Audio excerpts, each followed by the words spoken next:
بسم اللہ الرحمن الرحیم والصلاۃ والسلام علی رسول الکریم وعلی آلہ وصحبہ اجمعین۔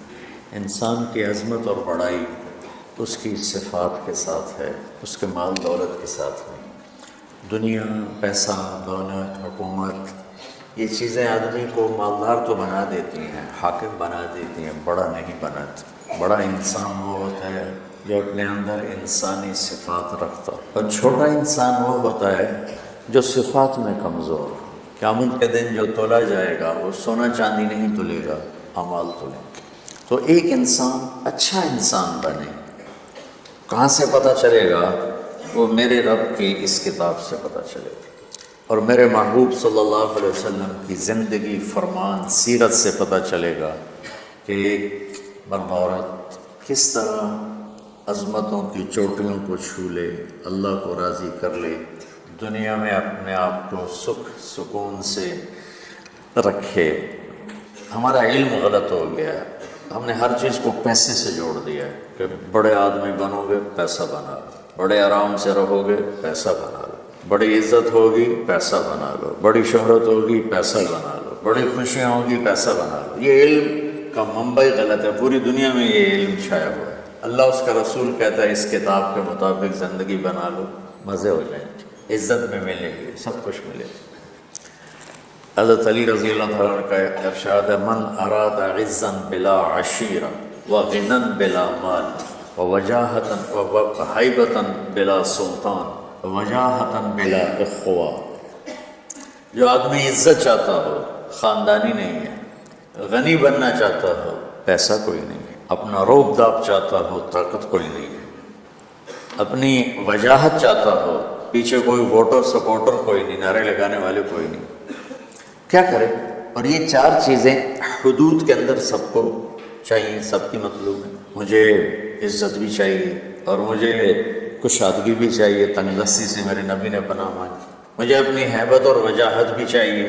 اگر یہ میں شریعت کی حدود کے اندر طلب کرتا ہوں تو اللہ کو بھی پسند، اس سے جب باہر جاتا ہوں تو اللہ کو ناپسند ہے۔ تو حضرت علی نے کیا فرمایا کہ جو یہ چیزیں چاہتا ہے تو ایک کام کرے، فَلْيَخْرُجْ مِنْ ذُلِّ مَعْصِيَةِ اللَّهِ إِلَىٰ عِزِّ طَاعَةِ اللَّهِ، کہ اللہ کی نافرمانی والا راستہ ذلت کا راستہ ہے، وہ چھوڑ دے، اور اللہ کی فرما برداری والا راستہ عزت کا راستہ ہے، وہ اختیار کرے۔ تو قرآن وہ پیغام ہے جو ہمیں عزت والا راستہ بتاتا ہے، قرآن وہ پیغام ہے جو ہمیں بلندیوں کا راستہ بتاتا ہے، اور قرآن وَهَذَا بَلَاغٌ لِلنَّاسِ، قرآن وہ پیغام ہے جو ہمیں عروج کا راستہ بتاتا ہے، جنت کا راستہ بتاتا ہے، جہنم سے بچنے کے طریقے بتاتا ہے، اللہ اس کے رسول کی بارگاہ میں قیمتی ہونے کا طریقہ بتاتا ہے، لوگوں کے دلوں پہ راج کرنے کا طریقہ بتاتا ہے، چین کی بنسری بجا کے سونے کا راستہ بتاتا ہے، گھروں کی معاشرت کو خوبصورت بنانے کا پوری دنیا میں کسی کے پاس نسخہ نہیں سوائے میرے رب کی اس کتاب کی۔ کتاب انزلناہ الیک لتخرج الناس من الظلمات الی النور۔ اور دکھ درد کی بات یہ ہے کہ امت نے قرآن چھوڑ دیا۔ یا رب ان قوم اتخذوا ھذا القرآن مہجورا۔ ہاوا کے لفظوں میں طاقت ہے، یا اللہ ان کی گود میں پڑا تھا قرآن، ان کی جھولی میں پڑا ہوا تھا قرآن، اور انہوں نے اس سے مہجورا، ترکو نہیں، متروکا نہیں، مہجورا۔ ہجرت کا کیا مطلب ہوتا ہے؟ چھوڑ کے چلے جانا، پھر لوٹ کے نہ آنا۔ تو متروکا تو ہے ٹھیک ہے، کبھی میں گاؤں میں ہوتا ہوں، کبھی یہاں ہوتا ہوں، یہاں ہوتا ہوں تو گاؤں متروک ہو گیا، وہاں جاتا ہوں تو فیصل آباد متروک ہے، مہجورا، کہ اللہ یہ میری وہ امت ہے، ان قوم اتخذوا ھذا القرآن مہجورا، انہوں نے میرے قرآن سے ایسے ہجرت کی جیسے لوگ وطن چھوڑ کے دوسرے وطن جا کے ہجرت کر کے بیٹھ جاتے۔ تب اچھائی کہاں سے ملے گی؟ اچھا انسان کہاں سے بنے گا؟ تو اللہ کا شکر ہے اس مہینے میں امت قرآن سنتی ہے، پڑھتی ہے، تو سارے قرآن کا، اور ایک گھنٹے میں 25-26 دن میں اس کو تو احاطہ نہیں کیا جا سکتا، تو جو اس میں آیات میری سمجھ میں آتی ہیں کہ یہ بیان کر دی جائیں تو وہ میں لے کے آپ کے اس خدمت میں پیش کر دیتا ہوں۔ 2 دن پہلے میں نے گھر کی زندگی پر خاوند اور بیوی کے رشتے کی بات کی تھی، ہن لباس لکم وانتم لباس لہم، کہ تمہاری بیوی تیرا لباس ہے، اور اللہ بیویوں سے کہہ رہا ہے کہ تمہارے خامن تمہارا لباس ہے۔ جتنا لباس خوبصورت ہوتا ہے اتنا انسان پرکشش ہو جاتا ہے۔ جتنا آپ اپنے لباس کی حفاظت دیں، بیوی کی حفاظت کرو گے، بیوی خامن کی حفاظت کرے گی، یہ رشتہ پرکشش ہو جائے گا، خوبصورت ہو جائے گا۔ اس میں ایک بات رہ گئی تھی، وہ ہے نساؤکم حرث لکم، یہ اسی میں آتا ہے لیکن تھوڑا سا آگے جا کے آتا ہے، تو اس دن بعد وہ اذا سالک عبادی میں چلی گئی۔ تو نساؤکم حرث لکم فاتوا حرثکم انا شئتم، اس کا مفسرین نے ایک ہی مطلب بیان کیا جو فاتوا حرثکم انا شئتم، لیکن کیونکہ میں ذمہ دار ہوں مجھے حرث سے ایک مطلب سمجھ آئے، میرے پیشے کا لفظ ہے نا حرث، انتم کیا ہے وہ تحرثون بھی کہیں ہے، افرأیتم ما تحرثون، افرأیتم ما تحرثون، تو فاتوا حرف، اب تمام تصویریں دیکھو جو میں بیان کرنے لگا ہوں، میرا دعویٰ نہیں تو میں نے تو ساری دیکھی نہیں، لیکن مجھے نہیں لگتا کسی کا ذہن اس طرف گیا ہوگا، ہو سکتا ہے گیا ہوگا، میں اپنے علم کے دعوے میں تو ویسے ہی طالب علم۔ اللہ نے یہاں عورت کو تشبیہ دی ہے کھیتی سے، تو میری آنکھ اس ماحول میں کھلی جہاں ہم پشتوں سے ذمہ دار چلے آ، تو درخت جب پھل نہیں دیتا ہے تو ذمہ دار اس کو ڈنڈے مارتا ہے، اس کو گالیاں نکالتا ہے۔ کس طرح ذمہ دار ایک پودے کو پروان چڑھاتا ہے، یہ ہے تمہاری ذمہ داری اپنی بیوی، چونکہ تم نہیں کسی کے گھر گئے، تمہارے گھر کسی کی بیٹی آئی ہے، ماں چھوڑ کے، باپ چھوڑ کے، بہنیں چھوڑ کے، بھائی چھوڑ کے، سہیلیاں چھوڑ کے، اور اپنی ترتیب زندگی کو توڑ کر ایک بول پر تیرے گھر آئی ہے، تو پاگل تو آتے ہی اس کے ساتھ بدتمیز ہو رہا ہے، کبھی گالیاں دیتا ہے، کبھی تانے دیتا ہے، کبھی تیری ماں اسے کچھ سناتی ہے، کبھی تیرا ابا اسے کچھ سناتا ہے، کبھی تیری بہنیں اسے کچھ سناتی، تو نے کھیتی کی راکھی کیا کرنی تھی، نے تو کھیتی کو آگ ہی لگا کے رکھ دی، تو یہ فصل کیسے دے گی، تو گندا دانہ اس میں سے نکلے گا۔ تو عورت کو اللہ تعالیٰ نے زمین سے تشبیہ تھی،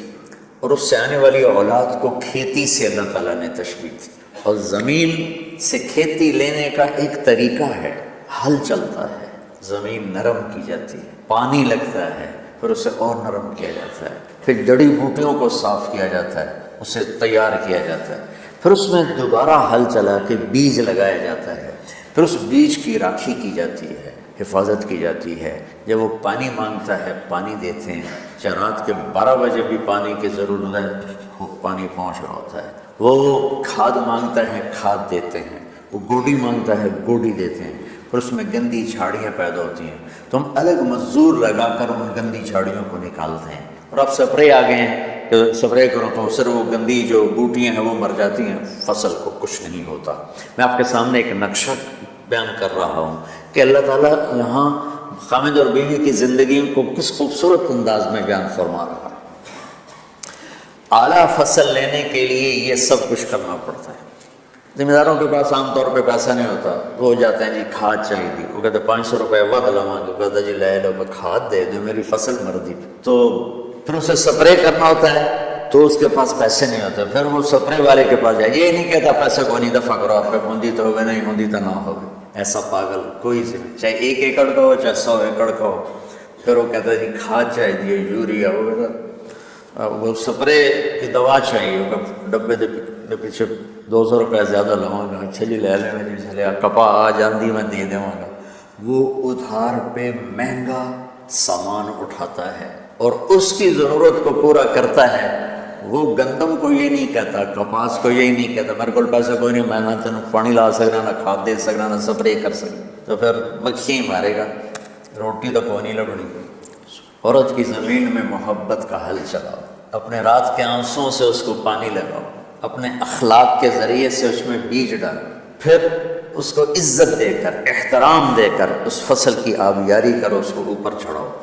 اس میں جو گندی جھاڑیاں ہو گئیں، کبھی یہ ادھر سے گندا آئے گا، کبھی ادھر سے گندگی آئے گی، کبھی ساس کی طرف سے، کبھی سسر کی طرف سے، کبھی بہنوں کی طرف سے، کبھی لڑکی کے ماں باپ کی طرف۔ بعض لڑکی کے ماں باپ ایسے بے وقوف ہوتے ہیں کہ اپنی بیٹیوں کا گھر اجاڑ دیتے ہیں، شادی کرنے کے بعد بھی بیٹی کو اپنے حکم پر چلانے کی کوشش کرتے ہیں، تو خامد کہاں برداشت کرتا ہے؟ شادی کے بعد بیوی پر ماں کا حق نہیں ہے، باپ کا حق نہیں ہونے کا مطلب ہے کہ پہلے اب خامد کا حق ہے، پھر ماں باپ کا حق ہے۔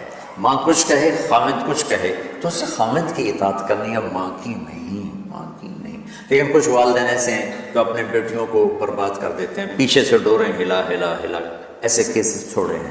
زیادہ جو مسئلہ ہے وہ سسرالی مسئلہ ہے، تو اس میں وہ جو گندی جھاڑیاں پیدا ہوتی ہیں ان کو وہ سلیقے سے نکالتا رہے اور اس کی حفاظت کرتا رہے۔ یہ جو آموں کا باغ لگتا ہے نا تو چھوٹا ہوتا ہے، جب سردیاں آتی ہیں تو اس کو ہم کور کر دیتے ہیں سر، پہلے اس کو چونے کا سپرے کرتے ہیں، چونے کا، کہ اس کے پتوں کے اوپر ایک تہ جم جائے، اور اس کے تنے پر بھی چونا لگاتے ہیں تاکہ ٹھنڈک اندر نہ جائے، پھر اس کو یوں کور کر دیتے ہیں کہ اندر سردی نہ جائے۔ اتنی حفاظت ایک چھوٹے سے پودے کی جاتی ہے، تب جا کر وہ پروان چڑھتا ہے۔ اور سب سے بڑا پودا انسان ہے، اور سب سے قیمتی دھرتی ماں ہے، اور سب سے قیمتی رشتہ خامد اور بیوی ہے۔ اور آج کے خامد بیوی کو ماں کی گالیاں نکال رہے ہیں، بہنوں کی گالیاں نکال رہے ہیں، جیسے وہ خرید کے کسی لونڈی کو خرید کے لیں، کسی کی بیٹی ہے تو کھیتی، تم لوگ دورے والے اب جا رہے ہو، تمہاری شادیاں ہو گئی، تو اللہ کے واسطے بچوں بدتمیز نہ بننا اپنی بیویوں کے ساتھ، یاد رکھنا میری باتوں کو۔ وہ جو گیت تم نے سنا نہیں میری عمر بھر کا ریاض تھا، میرے درد کی تھی وہ داستاں جسے تم ہنسی میں اڑا گئے۔ کہیں ایسا نہ کر دینا میری باتوں کو۔ اگر اپنی زندگی کو خوبصورت دیکھنا چاہتے ہو، عالیشان دیکھنا چاہتے ہو، اپنے اخلاق اچھے کر لو۔ چونکہ بیوی کی بات ہو رہی، ورنہ ہر رشتے میں کسی کی ضرورت، ماں کا رشتہ ہے محبت دینی پڑے گی، باپ کا رشتہ ہے محبت دینی پڑے گی، بہنوں کا رشتہ ہے، بھائیوں کا رشتہ ہے، اولاد کا رشتہ ہے۔ اگر اولاد پر ہی ڈنڈے برساؤ گے تو تم سے متنفر ہو جائیں گے۔ میرے نبی نے کبھی یوں اپنے نواسوں کو ٹچ بھی نہیں کیا تھا، ایسے بھی نہیں کیا تھا، روزانہ جا کے ان کو ملتے، سینے سے لگاتے، اپنی نسبتوں کو منتقل کیا حسنین کی طرف، واعظ نصیحت نہیں کی۔ بہت سے بچے علماء کے، تبلیغ والوں کے، نیک لوگوں کے ضائع ہو گئے کہ بچے کا ذوق نہیں دیکھا، بس حافظ بنانا ہے، عالم بنانا ہے، حافظ بنانا ہے، عالم بنانا ہے، بناؤ حافظ، بناؤ عالم، پہلے ذوق دیکھ لو۔ اگر نہیں ہے تو اچھا مسلمان بناؤ، یہی کافی ہے۔ اگر زبردستی چلایا تو وہ بچہ نہ دین کا رہے گا، نہ دنیا کا رہے گا، نہ مدرسے کا رہے گا، نہ تبلیغ کا رہے گا۔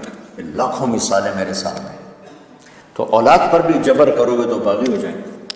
ایک ہمارے ساتھی نے اپنے بیٹے کو حافظ بنایا، کوئی تبلیغی زور، بچے کو تمنا نہیں ہے، اور بنایا، جو اس سر نکل آیا اس کا اور اس کی شادی ہونے لگی، تو اس کے والد نے کارڈ چھپایا، حافظ فلاں فلاں، اس نے سارے کارڈ جلا دیے، جلانے کا مطلب پھینکوا دیا، کہ نئے سرے سے کارڈ چھپاؤ اور حافظ کا نام کٹاؤ، حافظ کا نام کٹا کے میرے کارڈ چھپاؤ۔ یہی فیصلہ آباد کا واقعہ ہے۔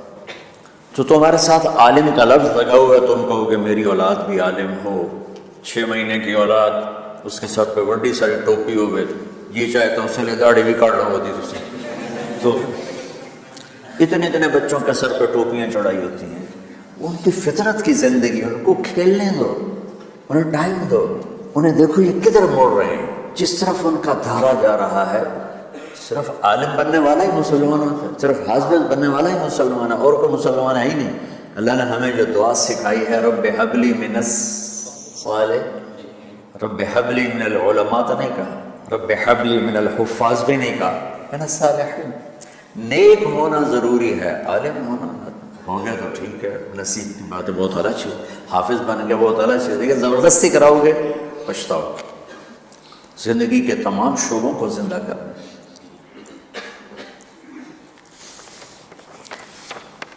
ایک اور آیت سورۃ آل عمران کی ہے، یہ سارے دین کی روح ہے، اور یہ دین کا مرکزی نقطہ ہے، مرکزی نقطہ۔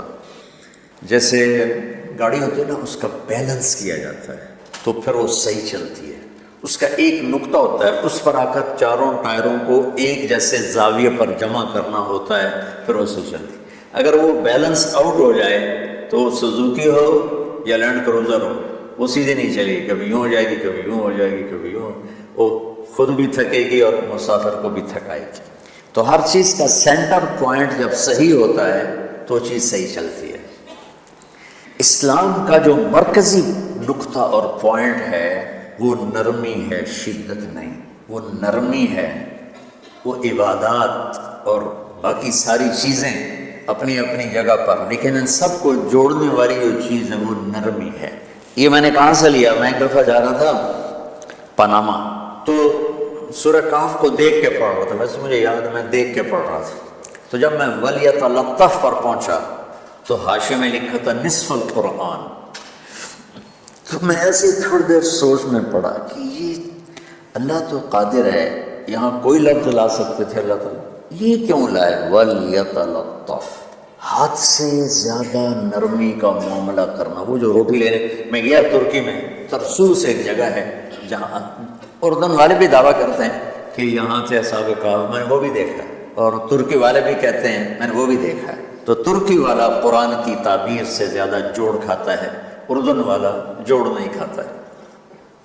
تو اس کا وَلْيَتَلَطَّفْ، اے بھائی کوئی بھاؤتاؤ کے چکر میں نہ پڑنا، بڑی نرمی سے پیار محبت سے روٹی لے کے آجا، بھوک لگی، اور صیغہ مبالغہ کا ہے، تلطف، تفاعل، مبالغہ اور تکلف۔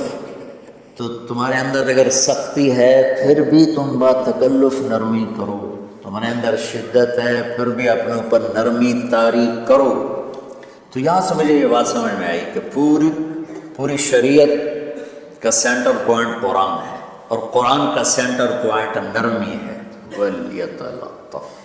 اب ہمارے ڈانٹ ڈپٹ کو بزرگی سمجھا جاتا ہے، ڈانٹ ڈپٹ کو تربیت سمجھا جاتا ہے، استاد شاگرد کو ڈانٹ رہے ہیں، پیر مریدوں کو ڈانٹ رہے ہیں، امیر مامور کو ڈانٹ رہے ہیں، والدین اولاد کو ڈانٹ رہے ہیں، اور میرا لگ رہا ہے نرمی۔ اب آیت سنو، یہ بات سمجھ میں آئے گی؟ اب آیت سنو، اللہ تعالیٰ فرما رہا ہے اپنے محبوب سے، فَبِمَا رَحْمَةٍ مِّنَ اللَّهِ لِنْتَ لَهُمْ وَلَوْ كُنْتَ فَظًّا غَلِيظَ الْقَلْبِ لَانفَضُّوا مِنْ حَوْلِكَ فَاعْفُ عَنْهُمْ وَاسْتَغْفِرْ لَهُمْ وَشَاوِرْهُمْ فِي الْأَمْرِ فَإِذَا عَزَمْتَ فَتَوَكَّلْ عَلَى اللَّهِ إِنَّ اللَّهَ يُحِبُّ الْمُتَوَكِّلِينَ۔ سبحان لِنْتَ لَهُمْ بِرَحْمَةِ اللَّهِ، یہ ہونا چاہیے، جو نحو کا قاعدہ فعل پہلے ہوتا ہے اس کے متعلقات بعد میں ہوتے ہیں۔ تو لِنْتَ لَهُمْ بِرَحْمَةِ اللَّهِ، آپ اللہ کی رحمت سے نرم ہو گئے اپنے امت کے لیے۔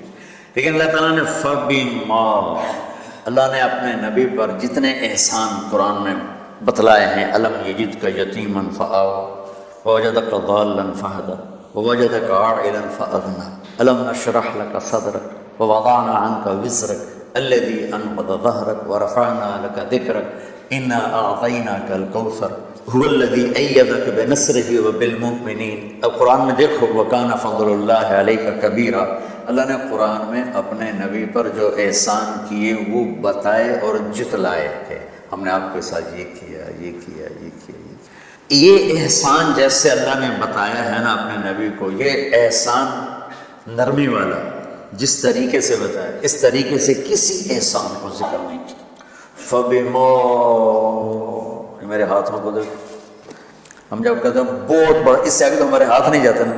تو میرا ایک بھتیجا تھا تو دیر سے بولا، جب وہ گاڑی پہ ہوتا تو ہم کہتے ہیں کس چیز پر آیا، تو وہ یوں کرتا، اور جب وہ بس پہ آتا تو کہتا ایسے ایسے کرتا، ایسے کہ بھائی بس بڑی ہوتی ہے نا تو اس کا یوں اشارہ کرتا، اور گاڑی چھوٹی ہے اس کا یوں اشارہ کرتا۔ تو فَبِمَا، یہ جو فَبِمَا رحمہ ہے نا، یہ زمین آسمان سے بھی باہر نکل گیا ہے، اور مشرق و مغرب سے پار ہو گیا، شمال جنوب سے پار ہو گیا، فوق تحت سے پار ہو گیا۔ اللہ تعالیٰ فرما رہا ہے میرے محبوب میری اتنی بڑی رحمت آپ پر آئی جس کو آپ کے رب کے سوا کوئی نہیں جانتا، اور پھر آپ نرم ہو گئے، نرم ہو گئے۔ ان اللہ لا يعطي على الرفق ما لا يعطي على العنف، اللہ جو نرمی پہ دیتا ہے وہ سختی پہ نہیں دیتا۔ لو کان الرفق خلقا لما رأى الناس خلقا احسن منه، نرمی کی کوئی شکل ہوتی تو اس سے حسین کائنات میں کوئی شکل نہ ہوتی، جنت کی حور سے بھی اعلیٰ شکل ہوتی۔ وَلَوْ كَانَ الْعُنْفُ خَلْقًا لَمَا رَأَى النَّاسُ خَلْقًا أَبْغَضَ مِنْهُ، اور اگر بد اخلاقی کی، سخت مزاجی کی کوئی شکل ہوتی تو وہ شیطان سے بھی زیادہ خوفناک ہوتی۔ امام اسماعیل رحمۃ اللہ علیہ بڑے علامہ گزرے ہیں اور قرآن کی بڑی خدمت کی ہے، لغت کے لحاظ سے تھے انتہائی بدصورت، کوڑا سیاہ اور حبشی ٹائپ، کہنے لگے زندگی میں کبھی دھوکہ نہیں کھایا سوائے ایک دفعہ ایک لڑکی نے مجھے ایسا بیوقوف بنا ہے کہ میرے چوتھا طبق روشن کر دیے کہ میں جا رہا تھا تو ایک خوبصورت لڑکی نے مجھے مسکرا کے اشارہ کیا. بھائی کوئی میرے اوپر بھی عاشق ہے تو میں اس کے پیچھے چل پڑا. وہ آگے آگے میں پیچھے پیچھے، وہ آگے آگے میں پیچھے پیچھے. بازاروں میں چلتے چلتے ایک مصور کی دکان پہ پہنچے تو اس نے مصور سے یوں اشارہ کیا اور آگے چلی گئی. وہ آگے چلی گئی تو میں حیران ہو گیا. میں نے کہا بھائی یہ کیا چکر ہے؟ کہا جی یہ بچی کل میرے پاس آئی تھی کہ مجھے شیطان کی فوٹو بنا کے دو.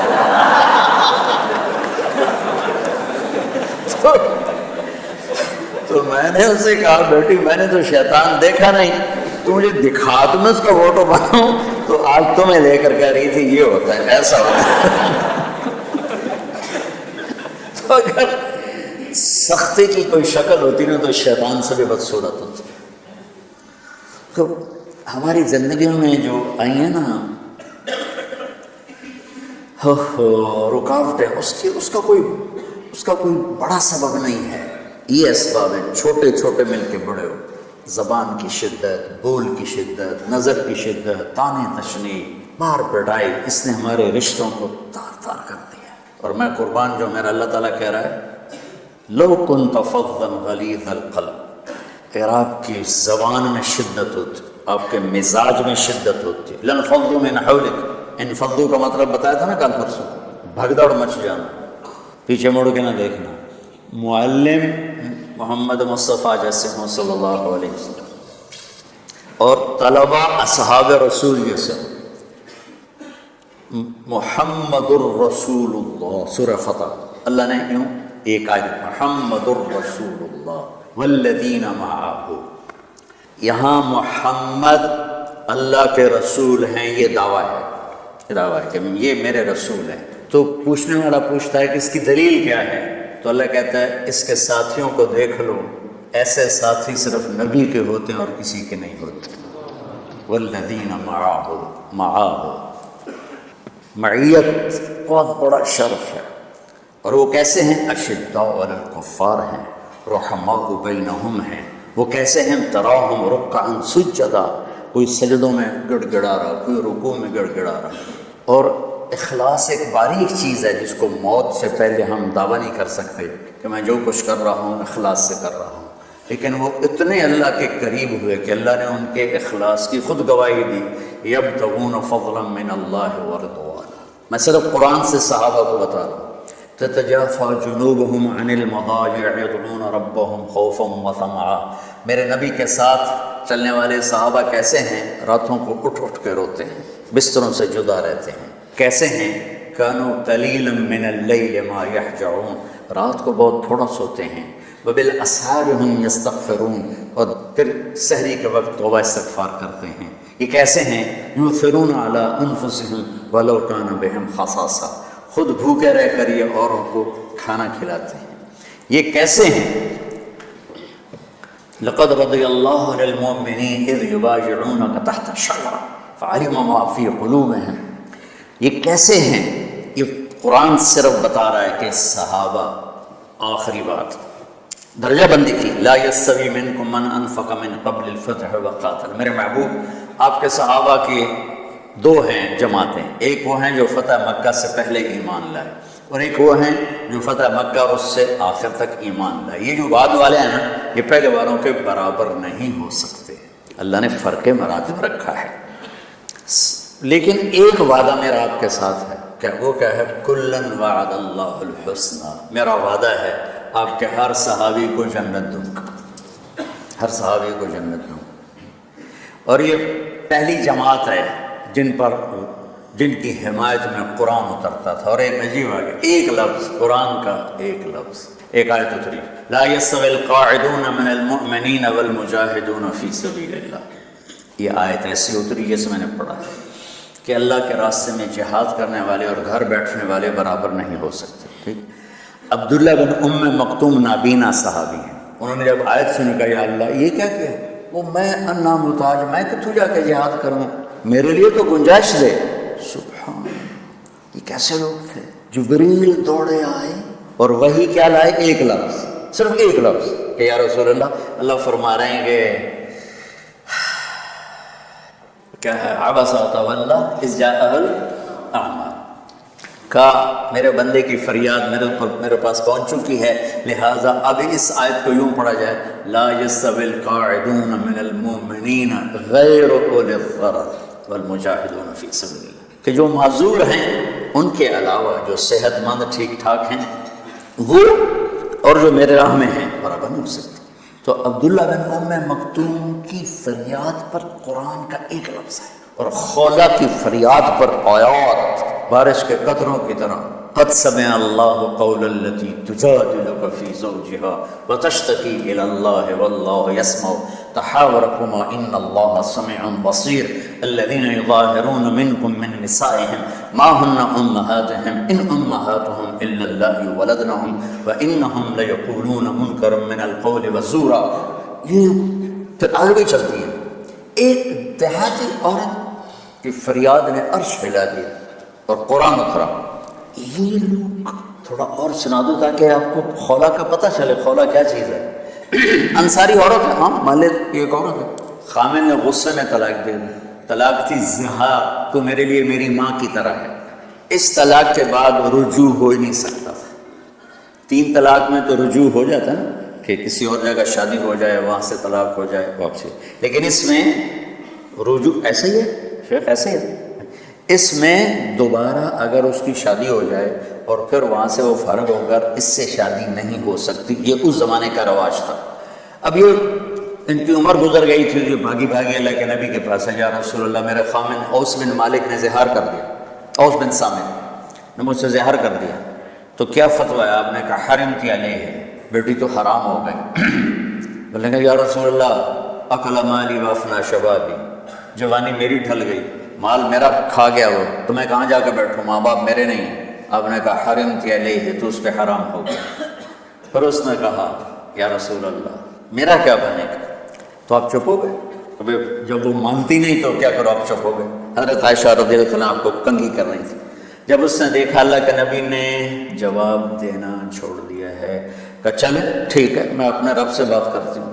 اس نے وہیں بیٹھے بیٹھے ہاتھ اٹھایا، اے اللہ ان لی من حسبیۃ صغار، اے میرے رب میرے چھوٹے چھوٹے بچے، ان ضممتہم الی فجعوا وان ضممتم الیہ فضعوا، میرے رب میرے چھوٹے چھوٹے بچے، عمر میری ڈھل گئی، میری دوسری شادی نہیں ہو سکتی، ان بچوں کو میں اپنے پاس رکھوں تو ان کو روٹی کہاں سے کھلاؤں، یہ بھوکے مریں گے، خامند کے پاس چھوڑ کے چلی جاؤں تو وہ بھی کمزور ہو چکا ہے، یہ ان کی تربیت کون کرے گا، یہ تو برباد ہو جائیں گے۔ اب اس کی دعا سنو، یا اللہ اپنے نبی کی زبان پر میرے حق میں فیصلہ دے۔ یہ نہیں کہا کہ تو اپنی شریعت کا فیصلہ سنا گیا، اللہ میرے حق میں دینا فیصلہ، اور اللہ تعالیٰ کا قرآن آ گیا، ہاں خولا ہم نے اپنے رحمت کے طفیل تیرے حق میں فیصلہ دے دیا۔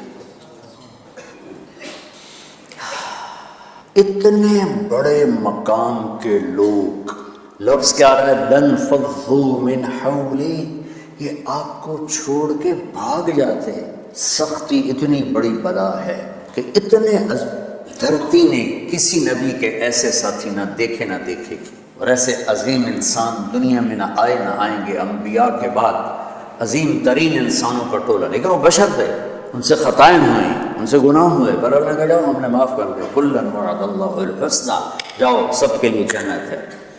تو میرا اللہ کہہ رہا ہے میرے محبوب، اور اب تھوڑے سے احادیث سے سن لو۔ آپ نے کہا ابو بکر جنتی، عمر جنتی، عثمان جنتی، علی جنتی، طلحہ جنتی، زبیر جنتی، سعد بن ابی وقاص جنتی، عبد الرحمن بن عوف جنتی، ابو عبیدہ بن جراح جنتی، سعید بن زید جنتی۔ بلال جب جنت میں جاتا ہوں تیرے پاؤں کی آہٹ اپنے آگے آگے سنتا ہوں۔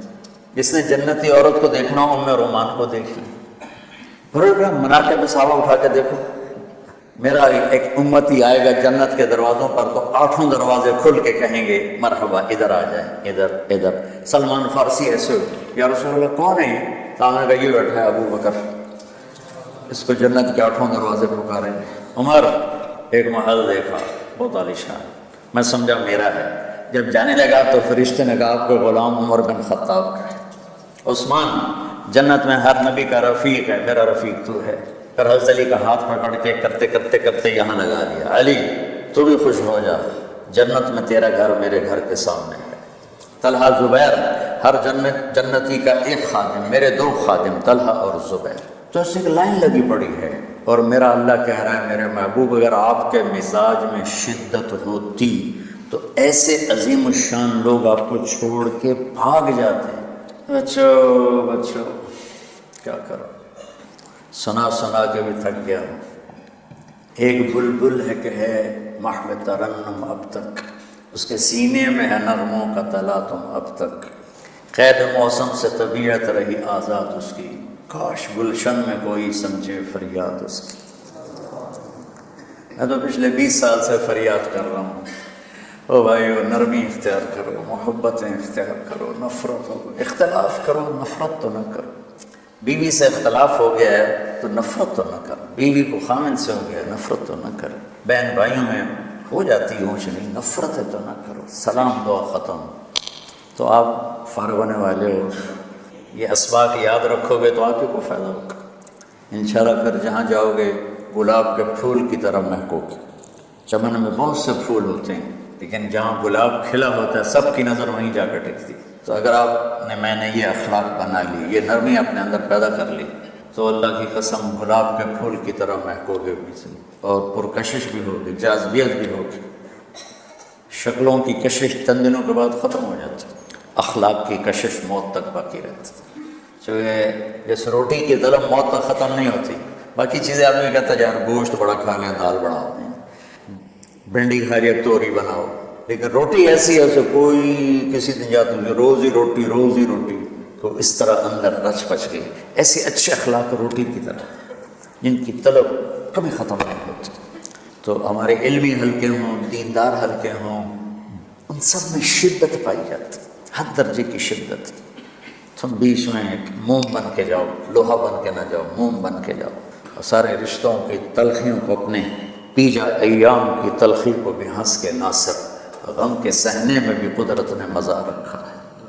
تلخیوں کو پینا سیکھو، زبان کو بند کرنا سیکھو، اور پھر مسکرانا سیکھو، اور نرمی کا سلوک سیکھو، جو میرے نبی کی سب سے عالی شان صفت فَبِمَا رَحْمَةٍ مِّنَ اللَّهِ۔ یہ واقعہ پتہ کب کا ہے؟ جب احد کی لڑائی میں شکست ہو گئی نا، تو کافی سارے صحابہ میدان چھوڑ کے دوڑ گئے۔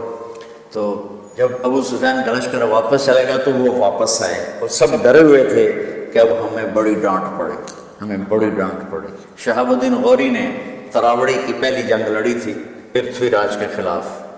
ہم جو چوہان راجپوت ہیں ہم اس کی نسل سے ہیں، پرتھوی راج، تو وہ شکست ہو گئی۔ تو جن افغانی سرداروں نے دوڑ لگا دی تھی نا، اس نے سارا سال ان کے منہ کے اوپر نہ توبڑے چڑھا دیے تھے، بوجھا نہیں تو بوجھا سیکھ ان کے منہ پہ چڑھا دیا تھا، پورا سال ان کے منہ پہ وہ بوجھے لگے رہے کہ یہ وہ ہیں جو بھاگ گئے تھے۔ بادشاہ تو یوں کرتے ہیں۔ میرے نبی کے صحابہ جب سہمے آئے کہ بس دیکھو اب کیا بنتا ہے، تو آپ نے مسکرا کر ان کا استقبال کیا، آؤ بھائی آؤ بھائی آؤ بھائی۔ اس پر میرے اللہ نے یہ کہا، واہ میرے محبوب، یہ آپ کے رب کا آپ پہ احسان ہے کہ آپ نرم ہو گئے، ورنہ ایسے موقعوں پہ تو ڈانٹ پڑوتے، سوڑوا دیا تھا۔ استنبول کا قلعہ فتح نہیں ہو رہا تھا، سلطان محمد فاتح 21 برس کی عمر، تو اس نے سپہ سالار کو بھرے مجمع میں کوڑوں سے اس کی پٹائی شروع کر دی اور اس کو ہٹا کے دوسرے کو لگا دی۔ اور میرے نبی کہہ رہے ہیں آؤ بھائی آؤ بھائی آؤ۔ اوپر اللہ کی محبت دیکھو، اللہ تعالیٰ کہہ رہا ہے میرے نبی معاف کر دیں، پہلے آپ نے معاف کر دیا، پر میں بھی سفارش کرتا ہوں آپ ان کو معاف کر دیں۔ اور آگے کہتے ہیں وَاسْتَغْفِرْ لَهُمْ، اور آپ مجھے بھی کہیں کہ میں بھی معاف کر دوں۔ کیا لوگ تھے کہ جن کے بارے میں اللہ کہہ رہا ہو مجھے کہو میں ان کو معاف کر دوں۔ ایسے عظیم لوگ بھی شدت برداشت نہ کر پاتے۔ بھائیو میری فریاد سمجھو اللہ کے واسطے، نرمی اختیار کرو، نرمی اختیار کرو، نرمی اختیار کرو۔ سختی کے بغیر یہ کام نہیں چلتا ہے۔ ارے یہ بکواس ہے، تمہارے نفس کی شرارت ہے۔ میرے نبی فرما رہے ہیں نرمی پہ جو اللہ کرتا ہے وہ سختی پہ نہیں کرتا۔ ٹھیک ہے، سر ساتھ نہیں دے رہا درد کی وجہ سے، اسی میں برکت سمجھ لو۔ سبحانک اللہم و بحمدک، اشہد ان لا الہ الا انت، استغفرک و اتوب الیک۔ اللہم انا نسألک من خیر ما تعلم ونعوذ بک من شر ما تعلم ونستغفرک لما تعلم انک علام الغیوب برحمتک۔